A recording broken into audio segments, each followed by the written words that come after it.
Bon, alors, qu'est-ce que je disais?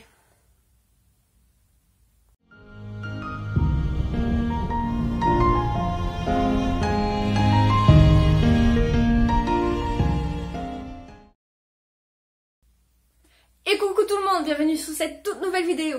Et aujourd'hui, je vais vous donner mon avis sur un gros coup de cœur. Un livre qui m'a transportée parce qu'il parle d'un sujet qui me passionne énormément. Donc aujourd'hui, nous allons parler du livre Ne jamais tomber amoureuse de Mélissa Marr, qui est paru aux éditions Louise Albin Michel. Alors, tout d'abord, ne pas se fier à la couverture du livre, ni au titre et ni au résumé. Parce que je ne suis pas une adepte de la romance pure et dure. Ça me fait gerber, autant dire. Je n'aime pas tout ce qui est cucul à praline, des romans à l'eau de rose, etc. Ce n'est carrément pas mon truc, même s'il m'en arrive d'en lire parfois quand l'histoire est très bonne, mais ça reste relativement rare, chose qui est très rare. Pourquoi alors j'ai choisi ce livre?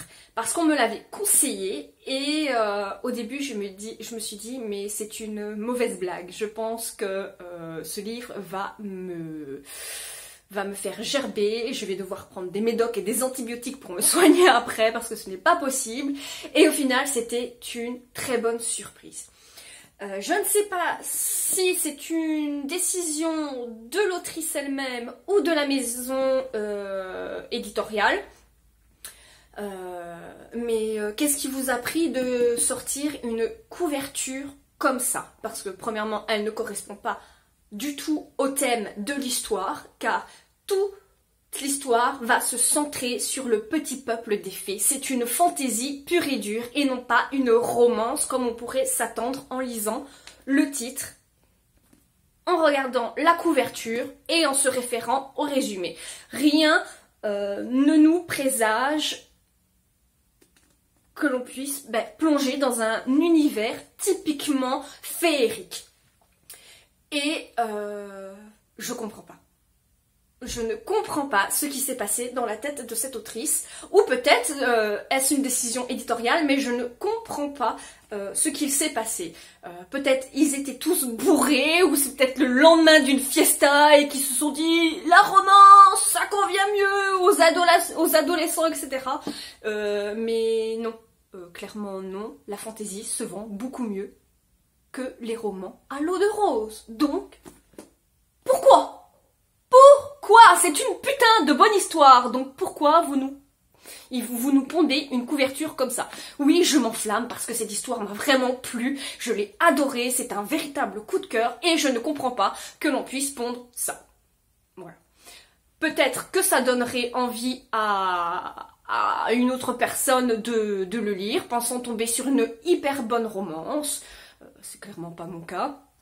Quand j'ai vu le titre, grosse déception. J'ai vu la couverture, ça m'a directement achevé. J'ai lu le titre, j'ai fait « Oh putain, dans quoi je m'embarque ?» Et voilà, c'est typiquement un exemple où ni le titre, ni la couverture, et ni le résumé ne correspond à ce qu'on va trouver dans l'histoire. Et je trouve ça vraiment dommage.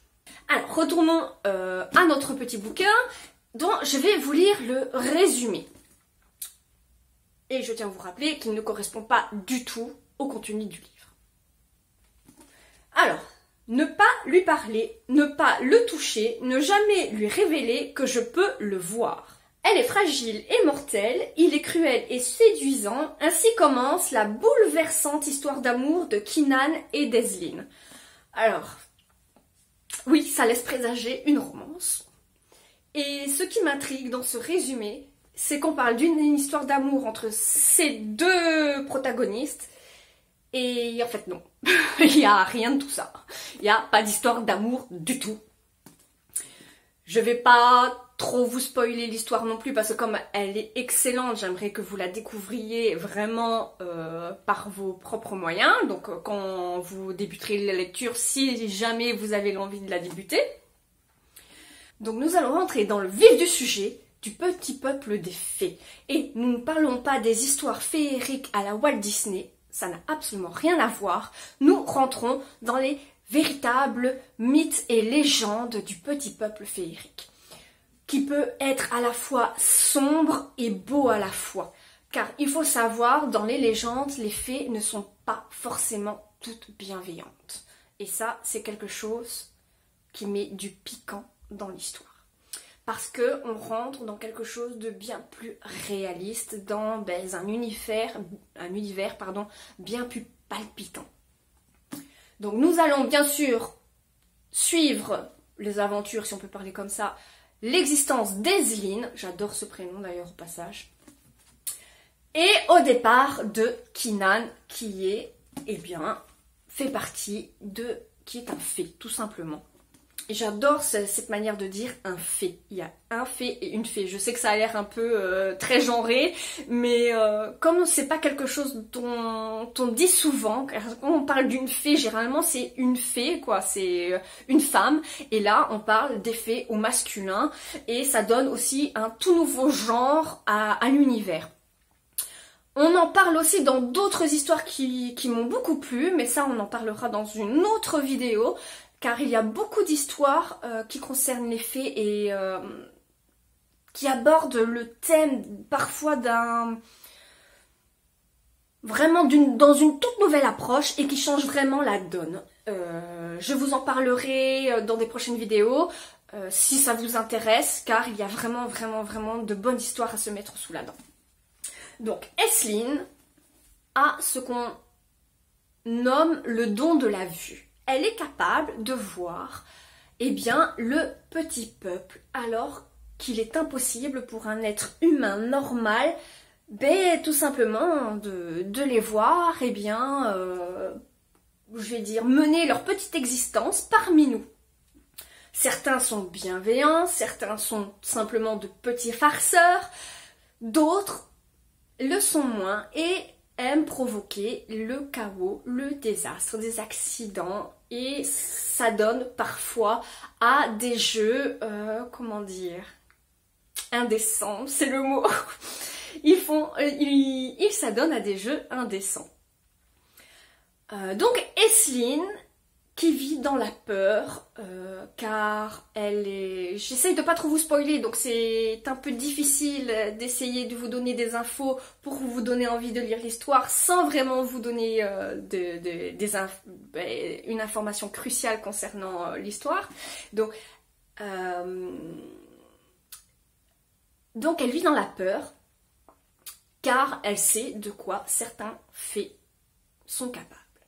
Et elle les évite comme la peste. Et ça donne une histoire assez, aux antipodes de ce qu'on peut attendre d'une histoire sur les fées, car elle en a une peur bleue. Et nous allons découvrir à travers l'histoire que c'est de génération en génération que cette crainte des fées se transmet. Et c'est là que Kynan apparaît. Kynan qui va s'éprendre, je veux pas dire éperdument, parce que au fil de l'histoire, on ne sait pas trop si il s'intéresse à elle réellement pour ce qu'elle est, ou vraiment si il tombe amoureux d'elle, même si à la fin de l'histoire, sans vous spoiler, il y a un retournement de situation qui nous fait « Ah, on s'attendait pas à ça ». Mais c'est une bonne surprise, ça je vous le garantis. Alors, on pourrait penser, au fil de notre lecture, à un triangle amoureux. Et là encore, je pensais que voilà, j'allais me retrouver dans ce genre de triangle. Je vais dire, oh mince, ça va être encore une, je sais pas me décider, etc., etc. Et en fait, pas du tout, et c'était une excellente surprise. On sort encore de ces histoires qui nous plongent dans des triangles amoureux, et là, c'est pas du tout. Donc c'est assez une bonne surprise.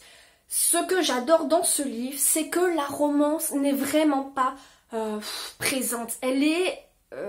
On la retrouve que par petits soupçons, de temps à autre, qui allègent un peu la lecture, parce que c'est une lecture qui est très rythmée. Ça veut dire que dès que vous allez plonger à l'intérieur de ce bouquin, à chaque fois que vous allez tourner une page, vous voudrez connaître la suite des événements.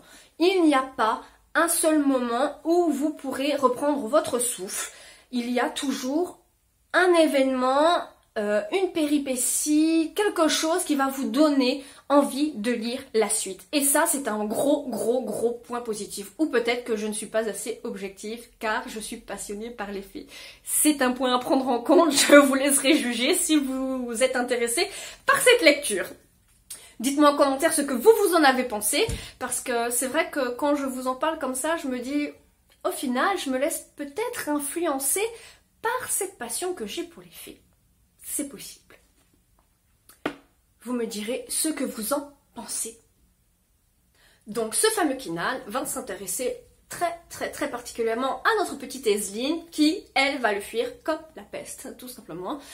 Et c'est un peu le jeu de le chat et la souris, tout simplement, car elle doit faire croire au petit peuple des fées qu'elle n'est pas capable de les voir et essayer d'agir comme si de rien n'était, et eux ne cesseront de tourner autour. Un peu comme un vautour, je pense que c'est la bonne expression. Il y a aussi dans cette histoire, ça peut paraître un peu récurrent, des choses qui reviennent très souvent dans les livres de fantasy, cette fameuse histoire de je dois rechercher l'élu pour me sortir d'une malédiction, etc. etc. C'est vrai que ça peut sembler pesant, mais au final, ça reste assez léger. On peut comprendre dans l'histoire pourquoi l'autrice a choisi cette voie-là plutôt qu'une autre. Ce n'est pas décrit comme une histoire enfantine. Il y a vraiment des bons points à l'intérieur. Et franchement, je n'ai pas trouvé de points négatifs au fil de ma lecture, car l'autrice nous porte vraiment dans son univers avec une aisance qui frise le ridicule. Je me suis moi-même laissée surprendre par sa plume, qui n'est pas plus soutenue qu'une autre, pas plus spectaculaire qu'une autre. Parfois assez simple, mais elle arrive à nous transporter dans son histoire avec une aisance presque naturelle. Et ça, c'est un trait particulier qu'on ne peut pas retrouver dans chaque livre. Ça, c'est une note vraiment, je donne, sur ce bouquin, je lui donnerai, pour moi, une note de 10 sur 10. Mais encore, je compte pas les points négatifs parce qu'ils sont très peu, mais si je veux vraiment être objective, sur la critique de ce livre, si je dois prendre en compte le résumé, la couverture, le contenu, tout ça, malheureusement, il perd un peu en notes parce que la couverture ne correspond pas, etc., comme je vous l'ai dit, et que je pense qu'ils ont dû perdre beaucoup de lecteurs potentiels à cause de ces erreurs. Pour moi, je veux dire, pour correspondre au contenu de cette histoire qui est vraiment palpitante et géniale, ils auraient dû mettre un petit rappel, si vous voulez vraiment calquer sur cette couverture, sur ces résumés, un petit rappel sur les faits, tout simplement. Pour qu'on sache dans quoi nous allons nous plonger. Parce que là, on ne sait pas. Et c'est franchement dommage. C'est vrai que j'ai l'impression de me répéter, mais encore une fois, je ne comprends pas cette décision de se calquer sur ce genre de couverture, ce genre de résumé qui, au final, n'a rien à voir. Absolument pas. Il faut vraiment lire jusqu'au bout de l'histoire pour se rendre compte à quel point, en plus, l'histoire est bien réfléchie, bien documentée, pleine de rebondissements. Il y a un cliffhanger, non, pas un cliffhanger, mais un retournement de situation en fin de tome 1 qui nous donne vraiment envie de connaître la suite, car cette saga compte un nombre incalculable de tomes.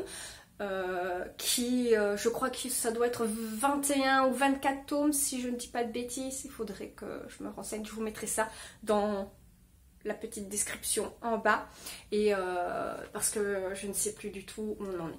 Vous trouverez ce livre au prix de 14 €, qui est vraiment, je trouve, un petit prix. Il y a des livres de fantasy qui coûtent bien plus cher que ça, et il est assez conséquent. Ce n'est pas un petit livre de 200 pages. Là, vous vous retrouvez avec une bonne lecture qui frise presque les 400 pages. Allez, une vingtaine de pages près. Une histoire qui vaut le coup. Sincèrement, c'est une histoire qui vaut le coup. Ne vous fiez pas aux apparences. Elles sont souvent trompeuses. C'est un livre, une histoire qui vous mènera de surprise en surprise. Je vous le conseille vivement. Voilà, ce sera tout pour cette vidéo. Je vous remercie de me suivre. Je remercie encore tous ceux qui me soutiennent depuis le début et vous êtes peu nombreux pour le moment, je le sais, mais je reçois souvent des commentaires de lecteurs et d'auteurs avec qui je discute très souvent, et j'ai une communauté vraiment bienveillante, et c'est quelque chose auquel je ne m'attendais pas. C'est très rare de trouver ce genre de personnes, et merci beaucoup pour votre soutien. Vous êtes vraiment adorables, vous êtes mignons tout plein, et je vous adore juste pour ça. J'espère que ma communauté continuera de s'agrandir avec ce genre de personnes, car ça fait chaud au cœur, et ça me donne encore plus la motivation de continuer sur ce chemin, de vous donner mon avis sur des livres, de continuer à écrire Les Voix de nos âmes, qui est une histoire qui me passionne encore plus. Je l'écris sans relâche, je la perfectionne, je voudrais bientôt la publier, et j'espère que ce rêve deviendra bientôt réalité.